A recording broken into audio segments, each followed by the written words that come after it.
Assalamualaikum warahmatullahi wabarakatuh. Terima kasih pertama kali saya harus menyampaikan saya diundang dalam forum yang sangat bergengsi ini ya. Forum yang sangat bagus untuk memperingati 14 tahun wafatnya Profesor Hussein Alatas.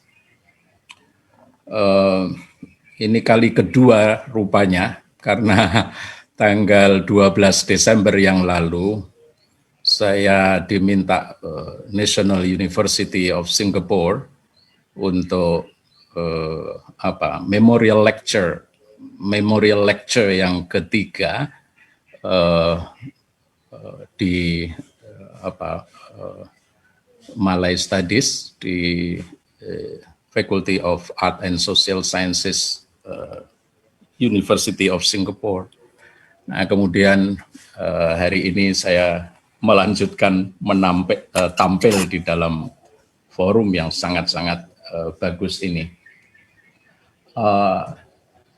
Terima kasih atas tadi, saya kira bagus sekali yang disampaikan oleh Datuk Sri Anwar Ibrahim, pengalaman konkret di lapangan seperti itu, bagaimana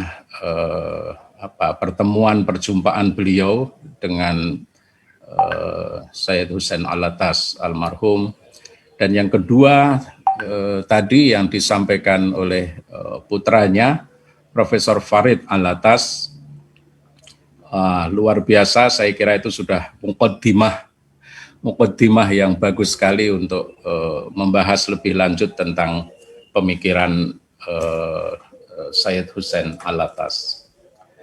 Terus terang saya tema yang akan saya sampaikan adalah melihat sisi lain dari Sayyid Hussein Alatas, khususnya apa yang disebut Muslim progresif. Saya kira itu yang penting untuk kita cermati. Nah, alhamdulillah mungkin tidak begitu overlapping lah dengan apa yang disampaikan Datuk Sri Anwar Ibrahim dan juga Profesor Farid Alatas. Kalau saya mengambil isu itu mungkin akan sama ya, tetapi alhamdulillah enggak ya, meskipun ada satu dua yang beririsan itu. Nah, saya melihat bahwa jasa besar Profesor Sayyid Hussein Alatas adalah dia orang yang pertama rupanya yang memperkenalkan apa itu Muslim progresif atau Islam progresif. Itu saya kira. Nah, kata kuncinya adalah bagaimana memperjumpakan encounters yang serius dengan antara ilmu sosial dan studi keislaman. Saya kira itu yang jarang dilakukan oleh perguruan tinggi Islam dimanapun berada. Saya kira itu yang menjadi kegelisahan mengapa pemikiran kreatif, pemikiran kritis tadi itu, kritis dan kreatif itu langka begitu ya. Saya kira itu. Jadi saya akan melihat dari akar Muslim progresif itu. Nah, ada tiga hal yang akan saya sampaikan dalam waktu singkat. Yang pertama, penghargaan terlebih dahulu, legasinya itu, legasi daripada Profesor Sayyid Hussein Alatas. Kemudian yang kedua, sebetulnya sudah dibahas oleh Pak Farid Alatas. Saya kira bagus, tinggal menggarisbawahi saja saya ini, otonomi ilmu sosial yang tadi disebut sekolah ilmu mandiri, dan itu merupakan tradisi tetapi bukan institusi. Saya kira bagus, saya setuju sekali, yang kemudian menyebar ke seluruh negara-negara dunia. Saya kira itu hebat, School of Autonomous Social Sciences. Nah, yang ketiga nanti saya akan menyentuh sedikit setelah 14 tahun beliau wafat, itu bagaimana perkembangannya. perkembangan dalam konteks masing-masing negara. Oke, bagus, saya mulai next. Jadi penghargaan untuk beliau itu sebetulnya benar, saya kira yang disampaikan oleh Dato' Anwar Ibrahim tadi, bahwa beliau sebetulnya orang yang pertama pasca kolonial tadi itu yang mempelajari ilmu-ilmu sosial di Belanda. Saya kira tidak terlalu salah untuk menyebut itu. Dan dari situlah kemudian beliau melihat bahwa ya memang Ibnu Khaldun dari Arab yang menemukan ilmu-ilmu sosial, sejarah dan sosiologi, tetapi tidak berkembang itu. Sama sekali tidak berkembang dari abad 14, 13, 14 sampai 20 tidak berkembang. Nah, Syed Hussein Alatas yang menemukan bahwa diskusi ilmu sosial itu ditemukan di Indonesia. Itu saya kira. Nah, tadi sudah disebut Cokro Aminoto, kemudian apa tadi dalam diskusinya dengan Pak Natsir dan lain sebagainya tadi itu ya. Kemudian sosialisme Islam di Indonesia disebut dulu Syarikat Dagang Islam 1912. Tetapi yang seperti itu tidak berkembang sama sekali di dunia Muslim begitu. Nah, yang kedua saya melihat beliau memang itu tadi pelopor rupanya, pelopor daripada penggunaan Islam progresif. Dan itu beliau sudah kumandangkan setelah ketemu Pak Natsir tahun 1950-an. Tetapi kan juga tidak begitu dari sejak tahun 50-an sampai tahun 2000, artinya selama 50 tahun itu diskusi Islam progresif itu tidak begitu terasa, meskipun ada ya, tapi nanti terasa setelah tahun 2001, setelah 11 September 2001, orang mulai berpikir apa itu Muslim progresif, dan itu sudah dimulai oleh Syed Hussein Alatas 50 tahun yang lalu. Nah, di situ saya kira kepeloporan itu tadi. Nah, kemudian yang ketiga, beliau juga mengkritik sebetulnya atau memberi catatan kritis lah terhadap tren apa yang disebut Islamizing knowledge atau Islamizing sociology and so forth. Saya kira itu juga tadi diskusi dari maghrib sampai pagi tadi, saya kira tentang ini tadi itu. Bagaimana kritik beliau terhadap tren yang ada saat itu, bahkan sampai sekarang. Next.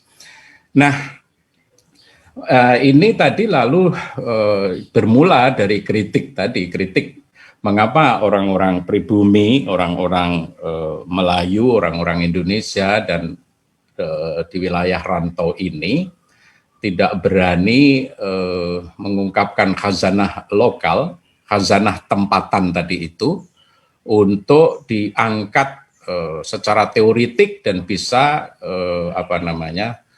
dikemukakan secara internasional begitu. Nah, itulah maka terasa sekali memang di dalam dunia perguruan tinggi ada hegemoni, ada dominasi, ada imperialisasi dan kolonialisasi teori-teori ilmu sosial barat. Eurocentrisme atau apa tadi yang disebut Profesor Farid. Nah, itu tidak cocok sebetulnya, tidak begitu cocok dengan apa yang terjadi di sini begitu.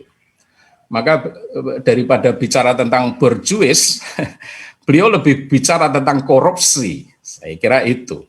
Nah, ketika korupsi menyentuh itu sampai sekarang adalah sulit sekali apa yang terjadi sebetulnya. Jadi begitu. Jadi maka beliau menulis Sociology of Corruption tahun 1970-an dan itu sangat populer di Indonesia dan juga di tanah rantau ini, bahkan beyond saya kira. Tetapi sampai sekarang Indonesia juga masih sangat-sangat sulit berhadapan dengan korupsi itu.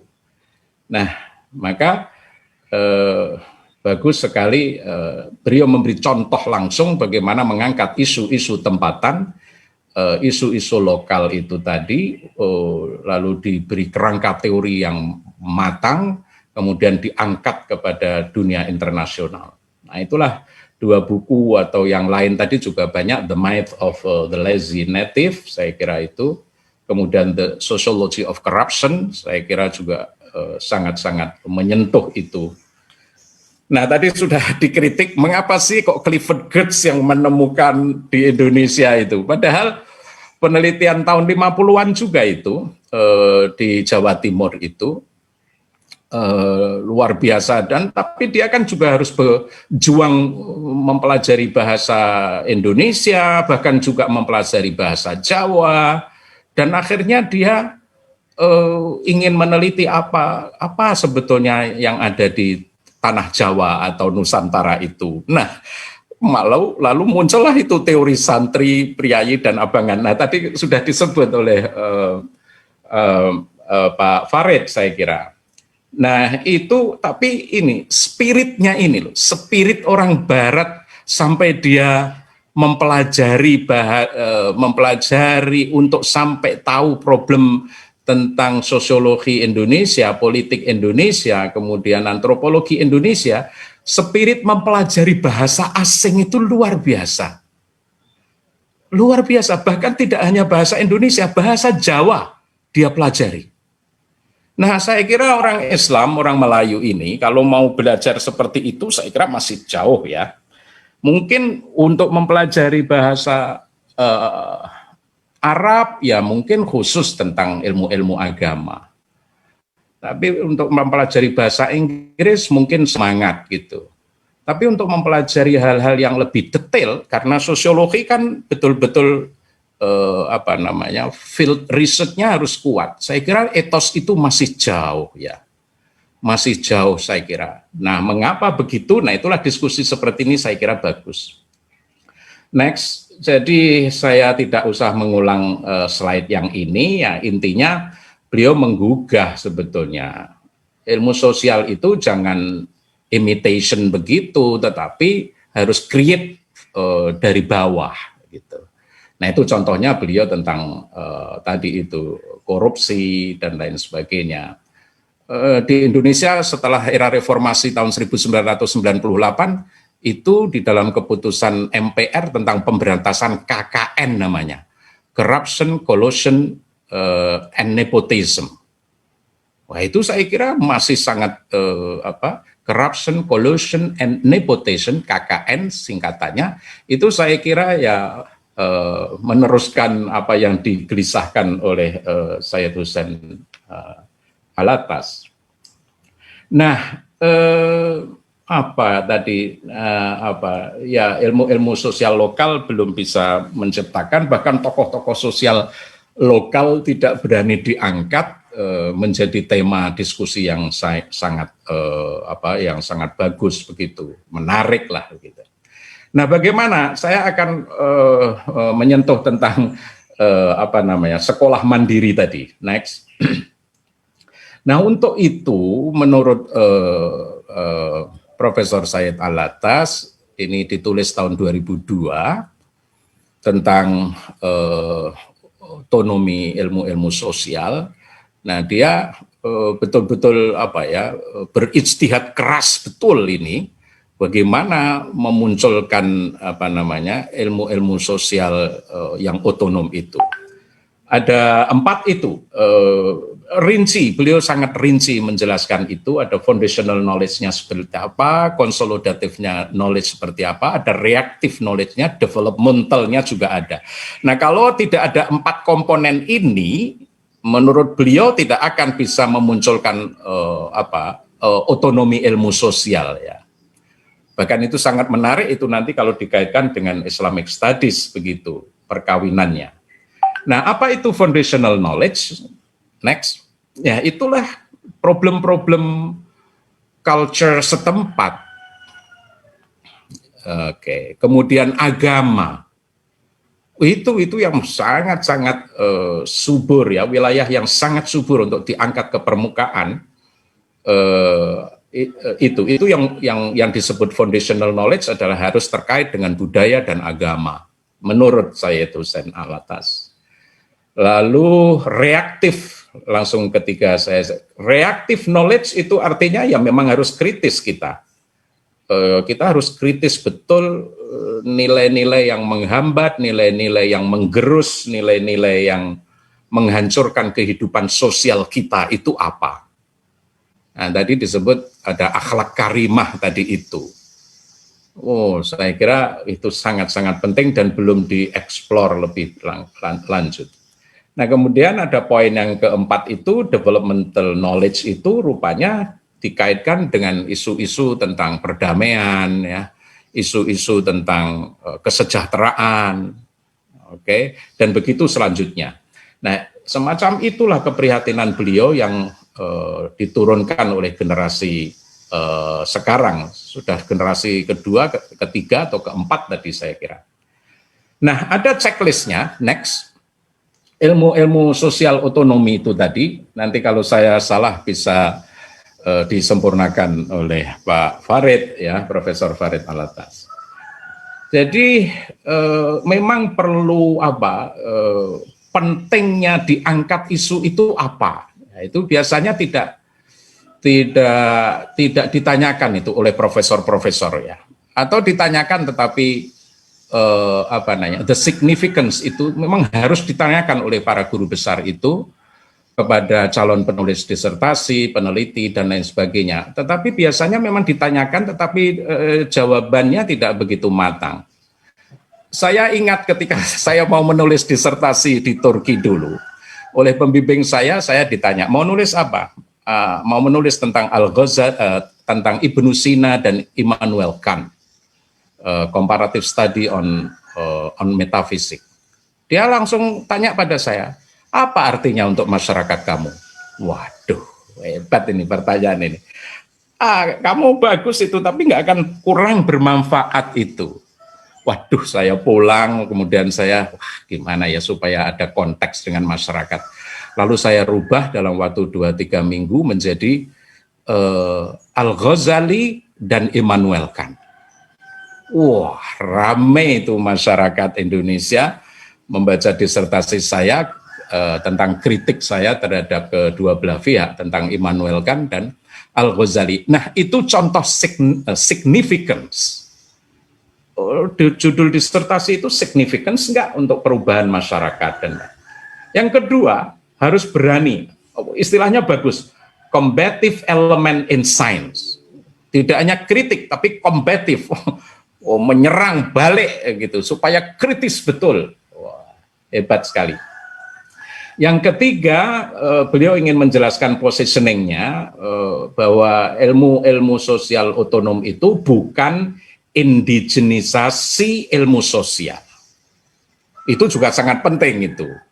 Itu sangat penting, bukan proses indigenisasi, karena the spirit of indigenization cannot facilitate the development of social sciences. Semangat kalau di Jakarta, di Indonesia disebut pribumisasi. Pribumisasi itu tidak akan bisa mengembangkan ilmu-ilmu sosial. Nah, karena indigenisasi itu merujuk kepada hal-hal yang sifatnya partikular dan relatif, tetapi tidak menyentuh kepada general dan universal, gitu. Jadi beliau maka dengan penuh pertimbangan maka otonomi ilmu sosial, sangat-sangat genuine istilah itu. Nah, ini yang empat ini yang nanti saya akan lanjutkan diskusinya setelah itu. Ini penting, saya lihat penting sekali. Kombinasi berbagai disiplin ilmu. Saya kira itu sangat-sangat penting itu. Distinctive combinations of discipline and composite background of knowledge. Wah, itu yang paling berat juga menurut saya. Nah, beliau tidak menolak Barat is okay, bagus. Nah, itu tapi yang diambil apa? Itu nomor 5 itu. Jadi yang pengalaman Barat yang harus diambil oleh Timur adalah teori construction dan conceptual refinement. Wow, hebat itu. Itu hebat sekali itu. Nah, jadi kerangka berpikir ilmiahnya diambil, itulah teori construction-nya itu. Conceptual refinement from time to time itu harus selalu dilihat sehingga akhirnya menjadi school of thought. Itu tradisi yang sangat-sangat bagus. Nah itu jadi beliau sama sekali tidak anti Barat dalam artian begitu. Oke, the last point adalah tentang dekolonialisasi ilmu pengetahuan. Yang nanti saya kaitkan dengan perjumpaan ilmu agama, Islam, dan ilmu sosial. Jadi tadi sudah disebut, saya hanya menambah saja. Jadi sebetulnya yang disebut kolonialisasi ilmu itu bukan dari Western, dari Barat atau Eurosentris saja, tetapi juga dari dunia-dunia keagamaan adalah dunia Arab umpamanya. Saya kira harus dua ini saya kira yang harus diseimbangkan ini. Nah, sulitnya masuk ilmu sosial, berjumpa, kawin, mix dengan ilmu-ilmu agama itu luar biasa di tanah Melayu dan mungkin di Muslim world saya kira. Nah, maka tiba-tiba ketika kita berhadapan dengan global Salafism umpamanya. Global Salafism adalah a kind of colonialization. Wah, ini agak keras ini, tetapi tidak apa-apa karena memang kita punya gerakan transnasional yang luar biasa dan itu kita rasakan. Scopus umpamanya, mengapa kita harus menulis Scopus, rame-rame di Scopus tapi kita tidak memperbaiki cara pendidikan kita umpamanya. Cara pendidikan kita jauh lebih penting daripada menulis di Scopus. Ya di Scopus memang untuk kenaikan ke guru besar dan lain sebagainya. Tetapi bagaimana pendidikan rakyat tadi itu? Mencerdaskan rakyat itu bagaimana? Nah, begitu.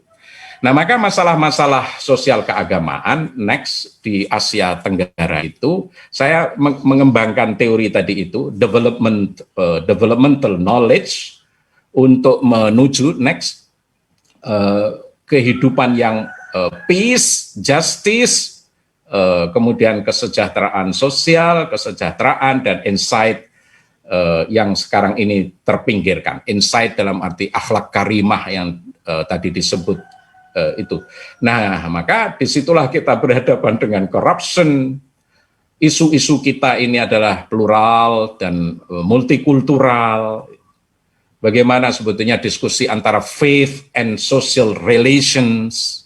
Itu saya kira penting sekali itu untuk wilayah tanah serantau ini ya. Saya kira penting sekali. Nah ini keluh kesahnya Rektor Al-Azhar di awal tahun 2020. Mengapa dakwah keagamaan di media sosial cenderung lebih karohiyatul ghair, dalam arti selalu membenci orang lain ya, yang tidak. Mengapa terjadi conservative turn? Saya kira kita selalu ini mengapa itu juga harus religious intolerance, dan saya kira ini tema-tema besar yang dibahas oleh Said Hussein Alatas ya. Next. Oke. Nah, dari situ 14 tahun kemudian, nah ini saya kira 14 tahun kemudian saya kira pengembangan ide besar a distinctive combination of disciplines and composite background of knowledge, dan itu sebetulnya dari Said Hussein Alatas. Ketika saya menjadi rektor lalu transformasi akademik dari IAIN ke UIN tahun 2002-2003, saya menggunakan kata-kata integrasi dan interkoneksi keilmuan, integrations of knowledge. Sayang sekali saat itu saya belum mendalami literatur-literatur dari almarhum, tetapi rupanya ada irisan-irisan juga yang sama. Nah 2018 ini Ziauddin sadar dia bukan lagi Islamisasi of knowledge yang dikembangkan, tulisan tahun 2018, tetapi ke arah integrations of knowledge. Nah, integrations of knowledge adalah sebetulnya ya saya dosen Alatas itu akarnya. Reshaping the boundaries of knowledge, saya kira penting sekali. Apalagi reshaping the boundaries of religious knowledge. Waduh, itu berat sekali tantangannya saya kira. Nah, buku saya yang terbaru 2020, saya mengembangkan multi, inter, dan transdisiplin. Karena itulah tren perguruan tinggi yang ketiga sekarang. Yaitu baru tahun-tahun 2009 ditulis orang. Dan itu semua adalah senafas dengan a distinctive combinations of disciplines and composite background of knowledge. Nah, orang-orang Timur Tengah sekarang mulai ada yang menulis seperti ini. Tadakhulul ma'arif wa nihayatut takhassus. Wah, itu dia. Tadakhulul ma'arif, jadi ilmu itu semi permeable antara ulumuddin dan ulum al-ijtimaiyah, ilmu-ilmu sosial dan ilmu-ilmu agama itu tadakhul. Itulah yang disebut distinctive combinations of discipline.